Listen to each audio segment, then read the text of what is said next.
waxaa u samaysteen calankan buluuga ay waa sixirka ay isticmaalaan way xidigtanina waa shan geeso waa shanta qaaradood adduunka inay gaaraan oo maamulaan rag shalaytan sirdoonka nise ku jiray maanta ma yihiin la taliyaal madaxweyne way astaan maanta xidigtani leedahayna ma jirto astaan buluugu inoo leeyahayna ma jiro ninkan cabdiraxmaan kurshili kuna ma aha isagu macaan jalays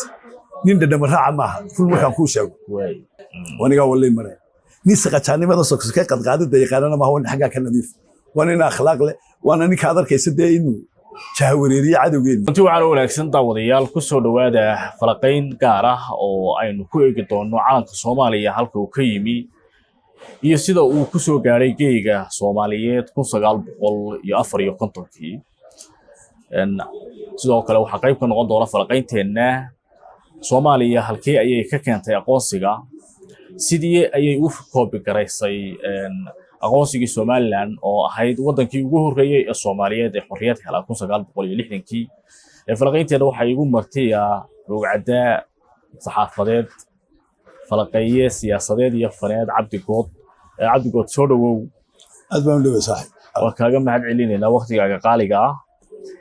maanta waxaynu falaqayn doonaa dhinacyo badan oo siyaasad iyo taariikh iyo isku jira waxaynu se ku bilaabaynaa halkee ayuu calanka Soomaaliya ka yimi sidee ayuu se ku yimi geeygii Soomaaliyeed ee 1954 waa horta waxaan aad ugu mahadnaqayaa bahda aad adigu hogaaminayso xoggaal media waxyaabaha aanay fahmin dadka Soomaalida markaad eegto 1960kii waxaa laga joogaa 60 sanadood ninkii maalinta 10 jirka ahaa waa 67 jir ninka markaa wax fahmi karaya 10 jir hadduu yahay waa dhowriye 8 jir dhowriye 7 jir oo yariye bulshadan dambe ee reer Somaliland in laga dhaadhiciyo ayaa fiican horta wixii ku tiro ku taniya fairy tales ka ahaa way iyo waxay runtaa siday u kala duwan yihiin calankan marka ugu horeysa aynu ka hadlay waa calankan midabka buluuga ah leh Soomaalidu waxay tiraahdaa buluugu Soomaaliga kuma jiro dadkaan af Soomaaliga aqoonta badan u lahayn baa yiraahdaa laakiin ninka af Soomaaliga dee u dhashay garanaya calanka midabka sawsab baa la yiraahdaa marka sawsabi haddaad maqasho ama sawsabdiin sawsabcaad waa dark blue light blue calankan daba buluuga ahi ee dhaxda xidigta cad ee shangeesta kulle markii ugu horeysay 1640 something 16 adoo 1600 iyo xoogaagii ilaa 1840 dad baa iska lahaa ilaa imikana leh calanka waxaa soo saartay Mr Johnson noocaasa naag Mareykan baa ahayd waxay caabudi jirtay oo dadka lahaa calankani wuxuu ahaa dad shaydaanka caabuda sixirka isticmaala imika West Florida iyo inta Louisiana iyo inta Ingiriiski baa qabsaday sixirkan ku cararay Faransiis baa ka dambeeyay sixirkan ka cararay Spanish baa qabsaday markuu u taag waayay ayuu Mareykankii ka iibiyo sixirolayaashii Mareykanka ka adkaaday markaa calankan markaa calan walo adduunka ka mid ah calamo badan baa xidiga badan ku yaalaan 5 gees iyo 5 Soomaaliyeed miyay wada leeyihiin waa maya iyaguna ma shan baad maya way haddii xitaa dhibic yaroo madoobe calanka ama dhibic kaliya ay ku taalo waa inay astaan calankani wuxuu ka turjumayaa astaanta ummadda marka calanka Soomaaliland asaanku waa dagaalkii dhiigii aynu soo marnay cadaanka dhexduna waa nabadii aynu qaadanay cagaarka hoosena waa barwaaqada aynu geli doono aynu ku jirno imika innaga markaad eegto macnaha calanka waxa lagu oranaya calanka cirka weeka cirka kun calan baa weege marka waxa la isweydiinayaa maadaama oo lagu sameeyay gobol ka tirsan wadanka Mareykanka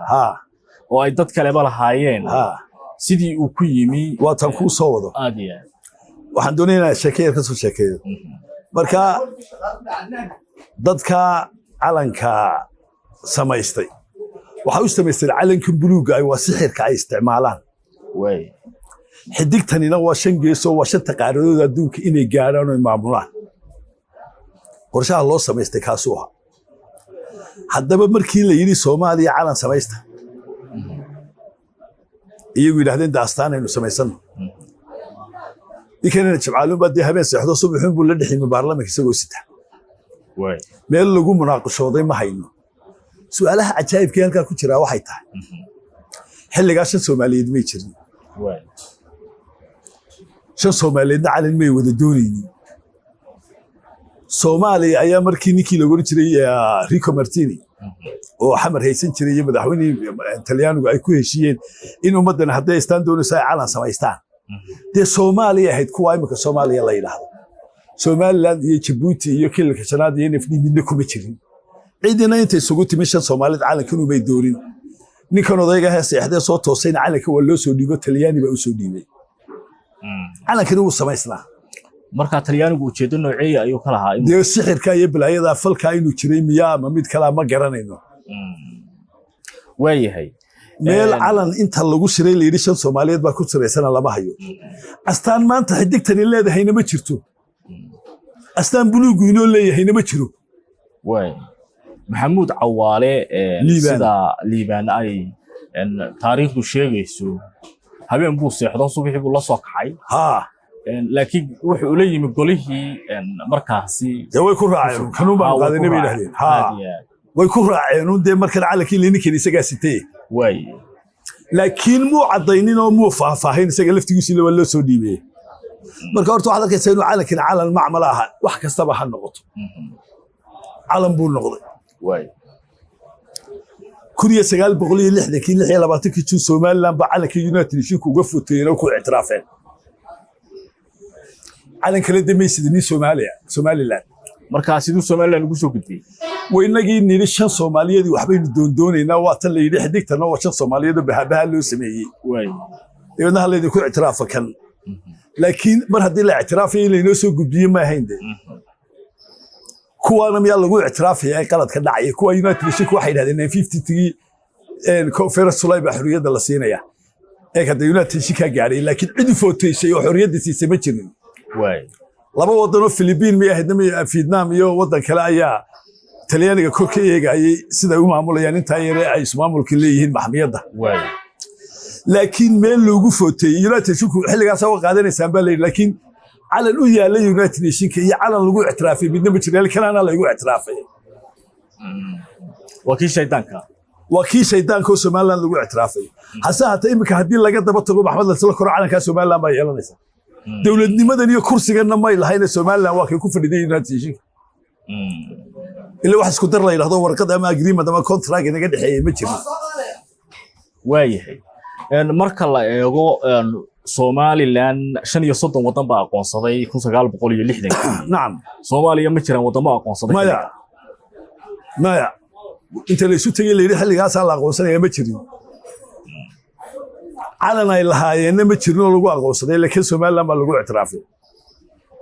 waliba xilliga inaga lafteena isku dirkeeni wax ina xajibahan ciyaal laa naxariisto waa ka sheekeynaya markii uu media ku jirtaa waxa la wixii contract ah maalintii hore markii la yiri war waa la qabsaday niman baa yimi wax garanaya ayuun bay waxay soo saareen laba qodob iyagoo ina ciyaal baa xukulaan anagoo isla iska taga laba nin la socdo midna dibitaati midna wasiiraha way afkooyay ka taga ayuun bay arkeen barnaamijkii la joogo maxaa dhaco isku darkii waaye oo dabeedna laba wadan isu tagay waana israaceen labada qodob bay meesha ku qoreen waxayna soo qaadanaya waxay soo qaateen macalkuwi Djibouti waxay siteen waa laga tagi marka uu Maxamed Ibrahim Cigaal ku sugnaa kula dhowr jeer buu iskaga daba noqday isagii wafdiga hogaaminay marka uu ku sugnaa Muqdisho maalmahaasi oo ay ahayd maalmihii calanka la siiyay taariikhda marka dib loo baaro waxay sheegaysaa in wadan Soomaaliya la yiraahdo aanu jirin ba Somaliland ay ahaayeen wixii waxa sixinay xilliga Muqdisho wax ku ansixinay marka iminka aqoonsigan iyo awoodan dawladnimo ay Soomaaliya ku cunaqabataynaysaa Somaliland ayay ka timi watani way wati Somaliland kursigii Somaliland calankii Somaliland lagu ictiraafay buu haystaa dadka mid baan kooranaya way Djibouti meena shanta xidigood kamid ahayn may waa kamid calan gaar ah yaanay lahayn wadan gaar ah yaanay lahayn yaanay Soomaaliya ahayn Soomaali weyn ma waxa weeyaan Somaliland iyo qoladii Talyaaniga miyaa Soomaali maya Jabuuti marka xorriyadda qaadatay maxaa looga daba carari waayay maxaa looga daba qaylin waayay ilaa Soomaaliya ka mid ahayd isku darno kuma jirin wixii isku darka Keeniyana waa tii ay ka talaabsadeen waa teeda labaad Cabdi Goodow wada ku haystay waxa kale oo la isweydiinayaa inay Soomaaliya maalin qaran lahayn malaha sida maalmaha xorriyadda kale ee loo dabay this is the why ay kooranayaan kuwana waxay qaateen xorriyadda First July 1960 kuwana waxay qaateen 26 June markaas koorayaan waa maalintii isku darka maxaa keenay maalintii qarannimada kuwan meelay lama ictiraafin way ku dabarlasanayaan teeda kale waxay koorayaan maalintii gobolada waqooyi xorooday lixdankii ka hor baxayna soo ahay waxba kasii hor dawlad Soomaaliyeed iyo Soomaali is ogolayd oo maamul lahayd oo la kala jijibiyay midna ma jirin kaaba qabiilada dadka kala xukumayay wax Soomaali la yiraahdaana dadkiisiyada mooyaane ma jirin dadka aan mid ku sheego dadaan Soomaali ahayn bada Soomaaliya ku nool oo la Soomaaliyay anu dhaqanka waan aqaan ninkii ila doodayna waan marinayaa meel ilaa iyo Bantuugi ka yimi Kwanzama Mountain Nigeria iyo Cameroon buurahan u dhaxeeya ee soo maray 14 wadan ee saaxil la isku yiraahdo Sub-Saharianka okay 1500 sanadood ka hor South Sudan dad baa ka yimi gumaystihii dad buu kaga tagay Alta Juba dadkii dal gumaysanaya Afrika laga keenayay markaynu run ku hadalno qowmiyado fara badan baa ku nool imika markaad eegto af Soomaaliga waa kanaynu ku hadlayno imika koob haddaan biyo ku shubo example yar baan doonaynaa ku siiyo koobkii halka yaala biyo ku shubay waa dadka way badanayaan soo maaha uu fatahay koobkii biyo ka buuxa laakiin fatahani de kolbayn buu gaaraya af Soomaaliga accentkiisu wuxuu yaala candha dhexe inta la joogno ogaadeenkii inta dhulbaanta xagga bariga haddaad tagto accent u gelaya koonfur haddaad tagtana lahjad kale u gelaya waa fatah weey yaha waa fatihi ee Soomaaliga halkan uu yaala weey Djibouti haddaad u kacdiyo galbeed accent buu leeyahay xagga Ethiopia haddaad tagto accent buu leeyahay waxa accentka u kala yeelay intani waa intii lahayd accentke koobka biyuhu ku jireen marka qof af Soomaaliga bartay waxaad arkaysaa inaan xa iyo ca karaynin nimankan jareer weynaha badankoodu xa iyo ca ma karayaan waa sida ninka cadaanka aan xa iyo ca karaynin hadeeg oo dadka maymayga ah oo kale iyaguna ma aha Soomaaliga markaad eegto book script la hayo la yiraahdo Claudian walbacaynkaas purpose waxa qorayn ama Egyptian Greek buu ahaa ama Egyptian buu ahaa ama Greek buu ahaa buugaas waxa uu qorayaa in imika saylac loo jiray Evalet ninku lugtu ku soo maray doon buu ku soo maray marka kilometerna lama isticmaalin mayl lama isticmaalin istaadiyo wax la isticmaalay marka imika saylac oo kale waxa la yiraahdaa Evalet berbere waxa la yiraahdaa Malabo ama Malayo pipi waxa la yiraahdaa Bulaxaar Mundu waxa la yiraahdaa Mayd xiis magac kale Srabiyon ayaa ahayd malaama boosasama la qorayba deedna Cape ku ka laabanaya halka Cape of Gardafu marka samanku intaanu noqonin madaxa sare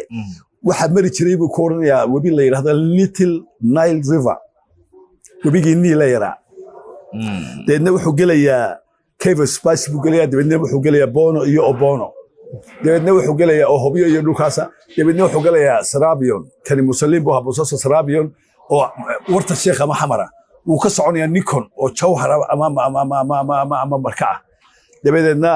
waxaan jeedaa baashi marka ama Jawhar dabadeedna wuxuu gelayaa marka ama Baraawa dabadeedna wuxuu gelayaa Azania oo Kismaayo magacyadaas la oran jiray marka markuu ku sheegayo ilaa iyo inta Cape-ka laga gaariyo samanka la gaaraynin samanka sukadiisa dadka ku noolaa wuxuu koonaya wax la yiraahdo barbar waxa dad aad u degan barbaro kale wuxuu koonaya waa meeshii koor ka bilaa gacanta ah roobkii ka xidhan jiray halka lagu sameeyay waa halkii ugu horeysaan arkay koob wax lagu cabiyo wine lagu cabiyo lagu sameeyo goolka iyo dahabka dekada barbarida 6 sanadood bay markaa jirtay marka wuxuu koonaya dadkii Azaniyanka ahaa ama jareer weynaha ahaa wala riixay marka waxaad ogaataa kun qoomiyadood ayaa ku noo imaadeen imika markaad eegto waana kala wada magacyo Soomaali qabiiladeeda waxa soo magaca waxa jira reerka la yiraahdo Gadibiirsiga iyo Saaq daaroodka haddaad eegto dee waxay gelayaan kablalax iyo koomade iyo koombe afarta absamiye adeerkood waa ogaadeen iyo weytan iyo baracad iyo gelimays iyo gelimays adeerkooda iyo jidwaaq kuwana waxay kule harti koombe iyo harla koombe iyo geri koombe ku odhanayaan adiga arkayo hartigu dee wuxuu noqonayaa majeertoonkii kale wuxuu noqonayaa wabeeneye iyo aawiye kuwani waxay noqonayaan habarwaa shirshooro habarwaa iyo Khalid Habarwa oo walaalo markaas waxay koonayaan haddana waxay koonayaan hayaag Saciidi xiis Saciidiyo iyo halkaas uu soo galaya warsangariga waa adigan arkay oo wuxuu noqonayaa marka warsangari waa Ahmed Harti markaas amse Maxamed Harti waa Ahmed Harti baan malaynayaa wuxuu noqonayaa warsangari iyo Hiinjiye iyo uu noqonayaa waralabe magacyadii baa kala duwan hawiyaha waa adiga arkay هوية وحو كونيا نين شمبيله هوية الله يرضى مد وحو كونيا حسب هوية الله يرضى مد وحو كونيا كرله هوية الله يرضى مد وحو كونيا غرغرته هوية الله يرضى ومقعيه كل دوين بس halkan waxaad galaysaa hadamo yeli wow iyo bad galaysaa bohoraadii geedo gooyay iyo lisaan iyo bad galaysaa eelay sinjiyada Soomaalida marka waxaad arkaysaa inay kala sinjiyada yihiin laakiin isu yimi oo qaar af Soomaaligi barteen laakiin markaad ka soo qabato imika laascaanood ilaa iyo boorama haddaad socoto action mooyee dadku waa isku af haddaad xaggan ilaa jigjigo ogaadeen gasho candha dhaxal la isku yiraahdaa inta malaana sabahan inta sabab wax soo abaanisay Soomaaliba way ogaadeenka iyo dee hartiga waqooyi iyo isaaq iyo gidibirsiga iyo ciisaha iyo waxaad moodaa mala iyaga isku sinjeeday waa baynaan isugeyn marka runtii dee qoomiyada ku waa marka waxa weeyaan jaabadaas baynu ka qayb galnay mid kale waxaan ku sheegayaa iyaynu wax la galnay berigii u horreysay in horta bal afnaha noqotee oo maxaa la inoo bixiyay jamhuuriyadda dimuqraadiga Soomaaliya waxaynu hay laba qaybood Soomaaliya okay maanta imse qaybood ba iyagu waa 6 federaal waxay yiraahdaan jamhuuriyadda federaalka Soomaaliya daanu garanay jamhuuriyadda waxna maanaan samaysanin waxna maanaan ogeyn meel lagu sameeyay waxna lama aanan gelin manay jirin jamhuuriyadda federaalka Soomaaliya hadda iyagu federaal la bixina fair enough daanu laakiin ay yiraahdaan federaalka wad ka mid oo maadaama la xisu qaybiyo khiyaamadii shalay aqal xumadooda marka wajiib noon taani ma soconayso يعني نيو إمك هداد هردوان كوكعين كرا واتكعيسا هداد السنة بيسمون كوكعين كرا مايا مركان نمك نمه هردان ويسنا بيان المركا الله يقو هديا نكسو نقونو طبيقي عالنكا دي عالنكا بلو قايم كتطبع كل داتا وعالنكو دي هيو تاريخ لوغو سميي ومالين لو دبالتقا بولي هيو سيدي أيين وفهنسين كرينا inuu yahay waxaan Soomaalidu samaysan loo keenay oo walibana aniga lagu ictiraafay oo waliba Soomaaliland ay lahayd xilliga de waynaga nimka wacdaynayna way soo inaga nimka daayirtii u sheegayna inay sidan ahay ma been baynu sheegaynaa de ninkii doonayay inuu nagala dooda soo dil xogagal adayno xogagal media adayno waa lagu la soo xiriiraya hayno ballami leeyimka adduunyada ma hayna timaado Zoom baa la isku wareystaa WhatsApp baa la isku wareystaa de telefoon baa la isku wareystaa way dhinaca marka la eego dee dawladnimadii Soomaaliya ee la isku darsaday fadhigeedu wuxuu noqday Muqdisho baana mafici iyo magaciib ayaalan ha intii kalena way ku cuna qabataysay hataa iska badaa Soomaaliland dee meelihii kale ee Soomaalida ba laga gacanaya ha dhinaca marka Soomaaliland marka loo soo leexdo sidee bay ku heli kartaa wixii xilligaasi laga hoos qaaday inay dib ula soo noqoto sidee bay dib ula soo noqon kartaa maadaama ay calankii iyadu lahayd aqoonsiga iyadu leedahay Soomaaliya ay leeyihiin iyagu aadiya horta ina cigaal ilaahay u naxariistay dadku ka yar aqli weynaa haba la yiraahdo qabiil buu xayeysiinaya laakiin de 92 waa kiiri war ma qaad berigi de haye waa kiiri war kursiga ma doonana 95 something like that kursiga United Nations ka weynaga yar aqli horeeyay way ilaahayna naxariista ka waraabiye isaga iyo Abdurrahman Ali Tour de midina wadankiibu inoo la soo noqday midina wixii inoo sameeyay didbadu waasa pillarski bi inoo sameeyay okay daahir yaale wuxuu keenay doorashadii dimuqraadiyadda isaga keenay Soomaali weyna waa kii albaabka ka xidhay war wada hadalba maxaan kula hadalnaa xilligaas inuu karaamo lahay xilligaas la inaga baqay xilligaas inuu sharaf lahay ruuxantii dawladdanina deemka bilaabato ama tan ictiraafka inta halkan inoo dhig inta u dhaxaysa waa dawladda kulmiye horta inta wax kharibiye waa intaas weeyaan way afkan waxba ka dhowrimayno runtaana fiican maaha Soomaaliland oo dhaba kharibantay laakiin arrimahan koonfur ina dhex yaala xilligay kharibeen waa xilliga aynu ku milanay khiyaamadooda anigoon tuuq oranin inaadeer daacadnimo hungooday la yiraahdaa moogta Soomaaliland waxa ku mahmaada quruxi af bay gashay quruxda sidee afka u gashay waa markaad wax xalaal ah cunayso wax xalaal ah oranayso wasiirka arrimaha dibadda Turkiga ma hadlo miiriyaha ma ku jirtaa adoon aniga iiba marxaatu furaynin oo daacad Ilaahay u furaya ma yiri Soomaaliland iyadoo la ictiraafaya baanu Ingiriiskii ku nidhi annaga isu keenayna daahir yaale eeg wuu xiray annaga isu keenaynada yaa furay oo isu keenay waa dawladdii la garanayo yaa ka mid ahaa dawladda kulmiye Soomaaliya marka waxaad arkaysaa inay halka khiyaamo cudama ay sameeyeen khiyaamo qaran inay sameeyeen oo qaranka khiyaameeyeen tii anigu ma oran cabdigood miduu keenayna ma waa mid wasiirka arrimaha dibadda Turkiga oo ah ninkii arrinka sameeyay uu ku faanayay ma beentayba waayi hawada maanta aynu ku marminay dahabka digada la inaga dhigay fiisa hay shafriya suuqa sinoodii ima weeday ma ka u timi gudin yahay buu imaad goosan hadaan barkii kugu jiro inaga degayno iibinay ma ina halkan uu ka yiraahdaa waa hebel iyo waa la garanayaa fiisa bangiga Premierkiisa wax laga ma saarayn maalmo dhawato ama ha noqoto sax ama ay run noqonayso wax laga ma saarayn ما يد بريمير كوا بعد هاي بدأ إنه قيب كهاد سو كان ولي كشقينيا حمدوني أنا كنت إني نندعت كهاي قصة شذا أوكي رجال سبتون كنيسة كتير ما تبدي ما يهين لتليال مدحويني واي